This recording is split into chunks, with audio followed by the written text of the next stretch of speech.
terms of parole. However, he's released again in July 14th, 2000, and that's for good behavior.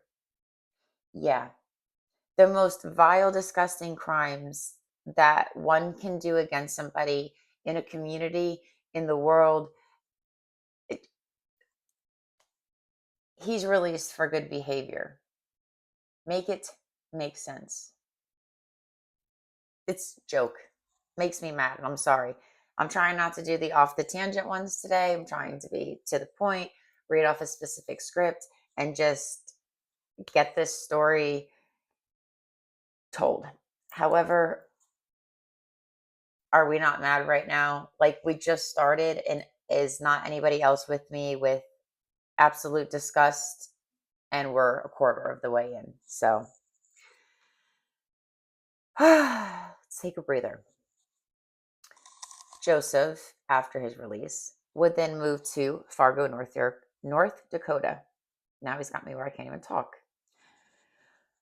Where he would be arrested, and yet again in March of 2005, Joseph would be charged for a July 2004 molestation of two boys at a playground.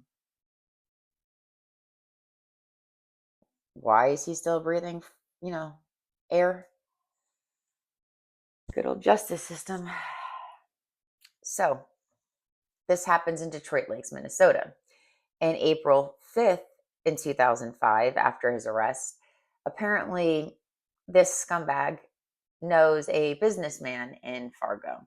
And this businessman just bails him out with $15,000. Like, he was an acquaintance. They weren't even like friends. So the fact that someone would bail someone out after these crimes, I think speaks a lot about the businessman as well.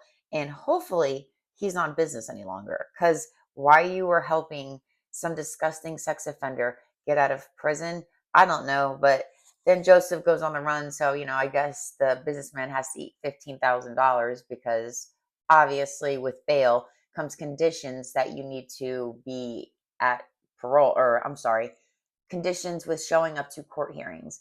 And apparently, we're going to learn here that Joseph doesn't want to do any of that.